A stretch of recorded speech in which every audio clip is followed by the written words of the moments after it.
प्यारे देशवासियों और संसारवासियों, आज हम सिखों के 6वें गुरु गुरु हरगोबिंद साहब जी के बारे में बहुत संक्षेप में विचार करेंगे। संक्षेप में इसलिए कि मेरा मकसद उन लोगों को लिए है जो सिखों के गुरुओं के बारे में बहुत कम या थोड़ा जानते हैं। गुरु हरगोबिंद साहब जी का जन्म 16 जून को 14 जून भी कहते हैं 1595 को वडाही गांव में माता गंगा और पिता गुरु अर्जन देव जी के यहाँ हुआ। ये वडाली गांव है, ये अमृतसर से पश्चिम की ओर 6 किलोमीटर दूर है। बाल गोविंद के जो पिता के भाई थे प्रीतिचंद, वो बहुत इनसे नाराज थे, उनको गद्दी नहीं मिली थी, वो उनको किसी न किसी तरह से मरवाना चाहते थे। एक बार उन्होंने दाई के थनों में उसको लालच देकर थनों में जहर लगाया कि बालक जो हरगोबिंद है उसको पिला देना, दूध पिला देना। तो लेकिन वो दाई जो है अब उस जहर से ही मरी गई। और एक बार उन्होंने फिर एक सपेरे को भेजा, जो सपेरा जो है गुरु हरगोबिंद साहब के पास में सांप लड़ाने के लिए आया।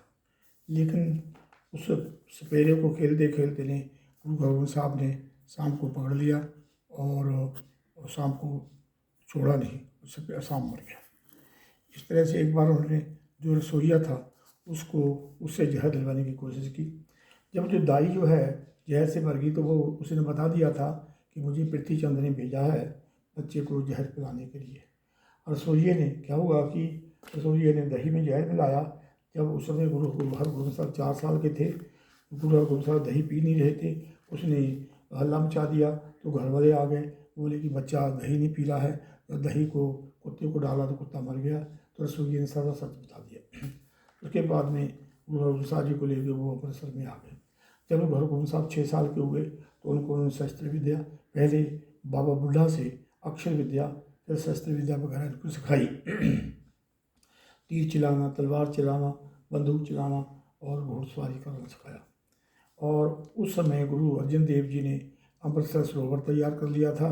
अमृतसर सरोवर के बीच में इन्होंने हरमंदिर साहब जो है साईं मियाँ मीर के नाम रख के हरमंदिर साहब बना दिया था। और गुरु ग्रंथ साहब जो आदि ग्रंथ है वो भी तैयार कर लिया था, सारे काम हो गए थे। अकबर जो है इनका श्रद्धालु था गुरुओं का। अकबर की मौत जो है 1605 अक्टूबर 1605 में होगी। जो शहजादा सलीम था वो गद्दी बैठना गद्दी का हकदार भी था, लेकिन वो अयाशी था। अकबर अमीर खुसरो को गद्दी में बैठाना चाहते थे, तो लेकिन उसने कब्जा कर लिया, अमीर खुसरो को बंद कर दिया। जबकि अमीर खुसरो उसका लड़का ही था, उसका पुत्र था। तो अमीर खुसरो की इस तरह से वहाँ से पंजाब की ओर भागा। और ये अप्रैल 1606 की बात है। यहाँ आके वो पकड़ा गया और उसको मार दिया गया, बहुत बुरी तरह से मारा गया। तो उस समय कुछ लोग थे जो गुरुओं के बहुत खिलाफ थे, तो वो क्या कहते हैं किस तरह से गुरु साहब को बुलवाना चाहते थे। गुरु क्योंकि उसके पहले एक चंदू था, वो अच्छी पोस्ट पे था लाहौर में। उसने गुरु हरगोबिंद साहब का रिश्ता जो है अपनी लड़की से करना चाहता था और कुछ अपशब्द कहे गए थे, सिखों ने मना कर दिया। तो वो भी चंदू भी नाराज़ था। ये 1604 की बात है। तो उस समय ही गुरु हरगोबिंद साहब की शादी और किसी से कर दी गई थी। और जो जहांगीर है इसको उन्होंने भड़काया कि इन्होंने मीर खुसरो की मदद की है। जहांगीर ने जो है 25 मई 1606 को मुर्तज़ा खां को कहा कि उसको यहाँ ला के लाहौर में लाओ, उसको शहीद कर दो। मुर्तज़ा जब उसको गुरु अर्जन देव को ले जाने लगे तो उन्होंने भाई बुड्ढा से कहा कि सामान लाओ और गद्दी देने का। सारे सिखों को इकट्ठा किया, इनको तिलक लगाया और 5 पह नारियल लेके परिक्रमा की और इसको मत्था टेका। बोला हमारी जोत आज से गुरु हरगोबिंद साहब में चली गई है। यही एक तरीका था कि गुरु नानक देव की जो जोत आ रही थी पीछे से, तो वो इस तरह से आगे इनको दूसरे में शरीर में प्रवेश कर देते थे। और वहाँ पर गुरु अर्जन देव जी को बहुत तसीहे दिए गए, पानी में डाला गया। 30 मई 1606 की बात है। गुरु अर्जन देव जी ने कहा कि मेरी इच्छा स्नान करने की है और वो रावी नदी में समा गए। मेरी जो साईं मियाँ मीर है वो बहुत परेशान हुए थे और उन्होंने आके गुरु अर्जन देव जी से कहा भी था कि मैं लाहौर को गर्क कर सकता हूँ, लेकिन गुरु अर्जन देव जी ने कहा कि साईं जी परमात्मा को हुक्म मानो। जब गुरु अर्जन देव जी यहाँ से जाने लगे थे तो उन्होंने भाई बुढ़ा से कहा था और सिखों से कहा था कि मेरे अपने शहीदे के बाद में गुरु हरगोबिंद साहब को तलवारें पहनाना मेरी और पीरी की, इनको कहना कि आप अब आगे से फौज रखें। तो गुरु हरगोबिंद साहब ने हुक्मनामे में इनको पीरी और पीरी की 2 तलवारें पहनाई गई, एक मीरी मतलब बादशाहों की, एक पीरी की मतलब धर्म की। और इनको ये अपना इन्होंने हुक्मनामे भेजे सिखों को कि आप आगे से घोड़े और हथियार लेके आएँ। बहुत घोड़े और हथियार जमा होने लगे, यहाँ तक कि 500 ऐसे मर्जीवड़े सिख तैयार हुए कि जिन्होंने कहा कि हम आप हमेशा आपकी लड़ाई के लिए तैयार हैं और हमें कुछ नहीं चाहिए, 6 महीने में एक कमीज चाहिए, 2 टाइम का खाना चाहिए और हमें कोई भी तनख्वाह नहीं चाहिए। इस तरह से बहुत से 800 घोड़े इकट्ठे हो गए और 60 बंदूकें और फौज बढ़ती गई। और गुरु साहब ने 1609 की बात है, एक किला बनाया, उसका नाम लोहगढ़ किला रखा, जो कि लाहौर की तरफ, अमृतसर से लाहौर की तरफ था, अमृतसर के शहर में बनाया उसको। और उसी साल 1609 में ही एक तख्त, अकाल तख्त बनाया, जो हरमंदिर साहब के सामने था। हाँ जी। और वो इसलिए कि बादशाहों का, दिल्ली के बादशाहों का हुक्म था कि कोई भी हिंदू 2.5 फुट से ऊंचा चबूतरा अपने घर के आगे नहीं बना सकता। तो उन्होंने यह अकाल तख्त 8-9 फुट ऊंचा वो बनाया और वहाँ से बैठ के ये हुक्म अपने सिखों का वहाँ पर कविताएँ पढ़ा करते थे, जिसको ढाडी कहते हैं, और लोगों के जो सुना करते थे जो उनकी अपना समस्याएँ थी। और इस तरह से इनकी ये फौज बढ़ती गई। बाद में एक बार जब ये करतारपुर गए हैं तो वहाँ पर 1613 की बात है, वहाँ पर भर्ती कर रहे थे, वहाँ के मुसलमान पैदे खां बहुत तगड़ा जवान था, उसको उन्होंने भर्ती किया। उसके साथ गुरु साहब बहुत प्यार करते थे और उसको बहुत खुराक देते थे। वो इतना तगड़ा हो गया था कि 2 भैंसें लड़ रहे हों तो वो सींगों से बढ़ के, अब बैल लड़ रहे हों तो अलग कर देता है, इतना तगड़ा था वो। और उसी फिर गुरु हरगोबिंद साहब जी के साथ में एक काजी रुस्तम खान था, उसकी जो पुत्री थी कौला, वो गुरु हरगोबिंद साहब से बहुत प्यार करती थी, बानी पढ़ती थी। उन्होंने इसको हुक्म दे दिया कि इसको कत्ल कर दिया जाए। तो माता कौला को किसी ने गुरु हरगोबिंद साहब के पास में लाहौर में भेज दिया। अब देखो, गुरु हरगोबिंद साहब की शादियाँ हुई, उसके बारे में बता दें कि 1604 में इनकी पहली शादी गुरु अर्जन देव के समय में हो गई थी और माता दमोदरी नाम था, नारायण दास की पुत्री थी, वो डल्ला निवासी था। ये 1614 में हो गई थी और 1613 में उसके यहाँ गुरदित्ता जो पहला बच्चा पैदा हुआ था। दूसरी शादी इनको बकाला निवासी हरिश्चंद्र की पुत्री दानकी के साथ हुई थी, अप्रैल 1613 की बात है। तीसरी शादी मटियाली निवासी दयाराम की पुत्री महादेवी के साथ में हुई थी। और इनका जो डल्ला निवासी की पुत्री थी दामोदरी, उसके पेड़ से गुरदित्ता और अणी राय। और जो नानकी थी उसके उसके यहाँ पैदा हुए थे अटल राय और तेग बहादुर। और जो मडाली निवासी थी महादेवी जी, उनके यहाँ सूरजमल बीवी भी वो पैदा हुए थे। ये इनके अपना दिन का है परिवार था। अब हुआ ये है कि इन्होंने जब फौज भर्ती करने लगी 1613 में, उसके बाद में बढ़ते चले गए और किसी ने अपने जहांगीर के पास में खबर भेजी कि वो राजाओं जैसे मुकुट लगाते हैं, हाँ जी, पहनते हैं और हथियार पहनते हैं, शिकार खेलते हैं और फौज रख ली है। तो थोड़ा जो जहांगीर है उसको भी हुआ कि हो सकता है कि ये कल को बगावत कर दे। तो जहांगीर ने अपना जो सूबेदार था मुर्तज़ा खां, उसको कहा कि इसको मेरे पास अपना आगरा भेजो। उसके पहले इन्होंने 2 मुसलमान फ़कीर थे और उनको शेख अहमद और शेख इब्राहिम, उसको कैद करके ग्वालियर के किले में भेज दिया था। वहाँ पर ग्वालियर किले में और भी राजा कैद थे। तो 1620 की बात है, 1620 मार्च की बात है।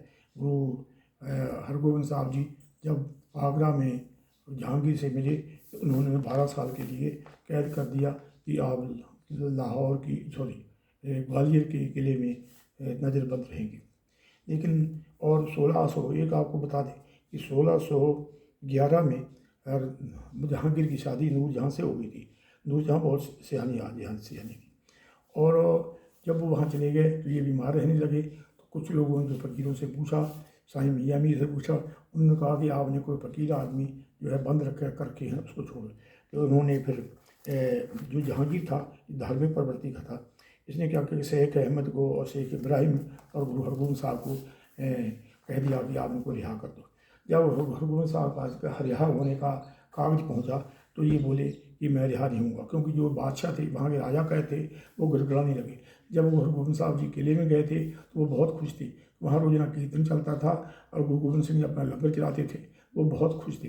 अब वो जब वो इनकी रिहाई का हुक्म हो गया तो बोला कि हम क्या करेंगे, और फिर गुरु हरगोबिंद साहब जी ने मैसेज भेज दिया इनको जहांगीर को कि मैं बाहर नहीं आऊँगा जब तक राजाओं को ना छोड़ा जाए। तो उन्होंने कह दिया कि आपके पल्ला पढ़ के जितने बाहर आते हैं वो आ जाए। तो गुरु हरगोबिंद साहब जी ने 50 कनियों का पल्ला एक पहना, चोला पहना, और दो जो गले में हैं जिसको हम हजूरिया कहते हैं वो डाले, और 52 राजाओं को बाहर ले आए और वहाँ अपने घोड़े पे बैठे वो पैदल आ रहे थे, उनको ये आगरा में ले आए। आगरा में जहांगीर के आगे पेश किया और जहांगीर से उनको बुलवाया और उनसे कहा कि इनको माफ़ कर दो, और इनको राज्य वापस करवा दिए। राजा बहुत खुश हुए। जहांगीर फिर इसका जो दोस्त बन गया गुरु हरगोबिंद साहब जी का। फिर उसके बाद में ये जब इधर को आए हैं, जहांगीर के साथ आया है, तो ये 1621 में जो दिवाली है उस समय ये अमृतसर में आए। अमृतसर में बहुत दिवाली मनाई गई और अपना उस समय ही ये हरगोबिंद साहब के साथ में लाहौर गए। इनको मालूम पड़ा कि चंदू ने गुरु अर्जन देव जी को गलत शहीद कराया है, उन्हें कल चंदू को पकड़ा और इनको पकड़ा दिया। चंदू को वैसे ही उन्होंने उसी तरह से लाहौर के लोगों ने, वो बहुत चंदू से नाराज थे, लाहौर के लोगों ने उनको सजा दी और उसको मार दिया। हाँ जी, उसको शहीद कर दिया जैसे। और 28 अक्टूबर 1627 के बाद जहांगीर शराब बहुत पीता था। 28 अक्टूबर 1627 को जहांगीर की मौत हो गई और जो खुर्रम था इसका शहजादा वो गद्दी पे बैठना चाहता था। वहाँ पर और भी इनका काफ़ी कुछ जो है और भी लोग गद्दी पे बैठना चाहते थे, लेकिन वो गलती से बैठ गया। और उसके बाद में ये इधर पंजाब की तरफ वो नहीं आ सका। 1628 की बात है कि गुरु हरगोबिंद साहब जी शिकार खेलने गए थे अपना लाहौर की तरफ, अमृतसर में थे। तो वहाँ इनका जो पठान थे वहाँ के लाहौर के सूबेदार थे, उनसे कोई झगड़ा हो गया। अगले दिन उन्होंने फौज चढ़ा दी और फौज यहाँ पर बहुत युद्ध हुआ अमृतसर में। ये 7 जून 1628 की बात है। तो मुखलिस खान जो था वो खुद लड़ने के लिए आया था। मुखलिस खान से सीधी लड़ाई हुई गुरु गोबिंद साहब से और मुखलिस खान मारा गया। ये 1628 की बात है। 1629 को बाबा श्री चंद जी भी मिले हैं, गुरु नानक देव जी के जो साहबजादा हैं वो मिले हैं। उन्होंने इनसे कहा कि मुझे कोई साहबजादा दे दीजिए, मैं धोने के लिए चाहिए। तो उन्होंने जो अपना बड़ा लड़का है गुरदित्ता उनको दे दिया है। तो उसके जो 4 थे अलमस्त, उनके 4 बहुत सिखों का उन्होंने बहुत ज़्यादा प्रचार किया है। अलमस्त, बालू हसना, गोंदा और फूलशाह, ये बहुत उन्होंने काम किया था। 1628 को ही अटल राय से गलती होगी। गुरु हरगोबिंद साहब जो लड़का है उसने एक बच्चे को व्रत हो गया था, सामने काट कर उसने जवा दिया। तो गुरु हरगोबिंद साहब जी बहुत नाराज हुए कि बोले आप परमात्मा के घर में दखलंदाजी देते हो। तो अगले दिन उसने अटल राय ने वहाँ सरोवर के पास में जाकर, जो कौलसर सरोवर है उसके पास जाकर अपना सर त्याग दिया। 1628 की बात है कि बाबा बुढ़ा जी स्वर्गवास हो गए। 1628 को भाई गुरदास जी भी स्वर्गवास हो गए। ये 1628 की बात है। 1600 उसके बाद में 1630 की बात है। गुरु साहब जी करतारपुर आए हुए थे और जो पहली लड़ाई हुई थी उसमें बहुत जो अपना मुसलमान था उसने पैदे खां, उसने बहुत लड़ाई लड़ी थी और वो बड़ा घमंड में आ गया था। तो दूसरी लड़ाई में उनको साथ में नहीं लिया। अचानक गुरु हरगोबिंद साहब गए थे, हरगोबिंदपुरा की तरफ गए थे। तो वहाँ पर क्या होगा, अरेला गांव है, चंदुआ गांव है, वहाँ उनसे झगड़ा हो गया। भगवान दास एक वहाँ का बड़ा अपना अहंकारी था, उससे सिखों का झगड़ा हो गया, सिखों ने उसको मार दिया। तो उसका जो लड़का था रतनचंद वो वहाँ से फौज चढ़ा लाया अपने जो पास में शहर पड़ता था जालंधर का सूबेदार आ गया और फौज लेके वो फौजदार के साथ यहाँ पर लड़ाई हो गई। उन्हें सोचा कि थोड़ी सी सिख हैं, गुरु हरगोबिंद साहब को मार देंगे या कैद कर लेंगे, लेकिन थोड़े सिख थे, ये बहुत बहादुरी से लड़े और फौजदार भी मारा गया गुरु के हाथों से, रतन चंद भी मारा गया, सारे मारे गए। और गुरु हरगोबिंद साहब जी ने कहा कि इनके पीछे नहीं जाना है। ये दूसरी लड़ाई हुई। तो भाई कहने लगा वो मुसलमान था पहले खां कि मेरे बगैर ही लड़ाई जीती। तो तीसरा बार क्या हुआ कि ड्रौली की तरफ गुरु हरगोबिंद साहब जी गए हैं। ड्रौली बठिंडा के पास में पड़ता है। ड्रौली गुरु साहब ने बसाया है। तो ड्रौली में क्या हुआ कि एक सिख आया, वो बोला कि मैंने बहुत कीमती घोड़े लाया था कि लाहौर के सूबेदार ने मुझे छीन लिए हैं। गुरु साहब ने कहा कोई बात नहीं, जो घोड़े लाए थे आप जो श्रद्धा थी हमारे पास घोड़े पहुंच गए। उन्होंने जो गुरु का सिख था उसको कहा अपने तो जाओ कि घोड़े वहाँ से ला के लाओ। तो वो पहले घोड़ा ले आया और दूसरा घोड़ा भाई, उसका नाम विधि चंद था। विधि चंद पहले चोर डाकू भी रहा था, वो बड़ा तेज रहा था। वो पहले घोड़ा ले आया किस तरह से, दूसरा घोड़ा भी ले आया। जब उनको पता लगा लाहौर के सूबेदार को, तो लाहौर के सूबेदार ने लाला बेग और करम बेग, लाला बेग और करम बेग के साथ में फौज दे के उनको भेजा कि गुरु साहब से लड़ने के लिए। यहाँ पर बहुत भयंकर लड़ाई, कमर बेग और लाला बेग हैं। तो यहाँ पर बहुत भयंकर लड़ाई हुई। खुला मैदान था। ये मैदान जो है अपना ड्रौली के पास में है। हाँ जी। तो वहाँ पर बाद में गुरु साहब ने गुरु सरोवर भी बनाया है। तो 1200 सिख शहीद हुए। लाला बेग और करम बेग की सीधी लड़ाई हुई गुरु हरगोबिंद साहब से, और दोनों गुरु हरगोबिंद साहब के हाथों से मारे गए और फौज वहाँ से भाग गई। ये तीसरी लड़ाई हुई। फिर 1632 की बात है। 1630 में देखो करतारपुर की हुई थी। 1632 में ये ड्रौली की लड़ाई हुई है जिसमें लाला बेग कमर बेग लड़ाई की। 1634 की बात है। गुरु साहब जी करतारपुर आ गए थे। करतारपुर में ये जो पैंते खां था, इसको कुछ सामान दिया था, ये वापस नहीं कर रहा था। तो गुरु साहब ने मांगा तो वो नाराज़ हो गया। तो वो लाहौर के सूबेदार के पास चला गया। लाहौर के सूबेदार से फौज चला गया। काले खां पहले वो नाराज़ थे, उनका एक सूबेदार मारा गया था। काले खां जो है मुखलिस का भाई था, जो गुरु हरगोबिंद साहब ने अमृतसर की लड़ाई में मारा था, उसका भाई था। और भी वो नाराज़ भी थे और वो चढ़ाया, काफ़ी फौज लेके काले खां को कर चढ़ाया। तो वहाँ सीधी लड़ाई हुई। सीधी लड़ाई में जो पैदे खां वो सीधी लड़ाई में गुरु हरगोबिंद साहब से मारा गया, और काले खां भी सीधी लड़ाई में मारा गया। इस तरह से ये सारे मारे गए जी। तो ये अपना उस समय क्या हुआ कि शाहजहाँ ने कुछ आदमियों को, दारा शिकोह को पंजाब का सूबेदार कर दिया था, औरंगजेब को दक्षिण का कर दिया था। इस तरह से अलग अलग उन्होंने कर दिए थे। तो पंजाब में उस समय कुछ खास खतरा नहीं था। तो गुरु साहब जी अब यहाँ से अपना चले गए कीर्तपुर इन्होंने बसाया था। कीर्तपुर चले गए। कीर्तपुर में इनके ये 1634 हुए हैं और 1640 तक ये कीर्तपुर में ही, 1644 तक कीर्तपुर में रहे। गुरु साहब ने काफ़ी शहर बताए हैं, जैसे लोहगढ़ का किला है 1609 में बनाया, अकाल तख्त भी बनाया। डेरा जो साहब है जहाँ गुरु अर्जन देव शहीद हुए 1612 को बनाया। कीर्तपुर शहर इन्होंने बसाया था 1626 में। 1627 में महराज गाँव बसाया था। हाँ जी। कौलसर साहब जो तालाब है, सरोवर है, वो माता कौला के नाम से इन्होंने बसाया था, और विवेक सर भी इन्होंने ये किया था। तो ये 1644 की बात है। 1644 को इन्होंने इनके पास में जो इनके पोतरे थे वो इनके पास रहे जी। और गुरु तेग बहादुर जी हैं, वो भी इनके पास रहते थे। हर्राए जो है वो इनका पोता था। हर्राए जो है बाबा जो गुरदित्ता है उसका लड़का था। बाबा गुरदित्ता तो ख़त्म हो चुका था, वो पहले ही अपने गलती से उससे गाय बन गई थी, उसने अपना शरीर छोड़ दिया था। तो ये इसकी उम्र बहुत कम थी, 14 साल की उम्र थी, पर इनको तैयार और कुछ था नहीं। गुरु तेग बहादुर जी को पता नहीं क्या बात थी, गुरु तेग बहादुर जी भी इनके संपर्क में रहे, और गुरु तेग बहादुर जी को इन्होंने बहुत पारंगत किया गुरदित्ता में। उनको एक तरह से बड़ा ब्रह्मज्ञानी बना दिया था, लेकिन उसको इन्होंने पहले ही बकाला में भेज दिया कि बाओ सिखों की प्रचार करो। ये उनकी ही लीला है। नहीं तो गुरु तेग बहादुर जी उस समय 30 साल के थे, और बाबा गुरदित्ता जी अपना जिसको गुरगद्दी दी है वो 14 हर्राए जी 14 साल के थे। और 3 मार्च 1644 को इन्होंने सारी संगत को इकट्ठा किया। उसी तरह से उसको तिलक लगाया।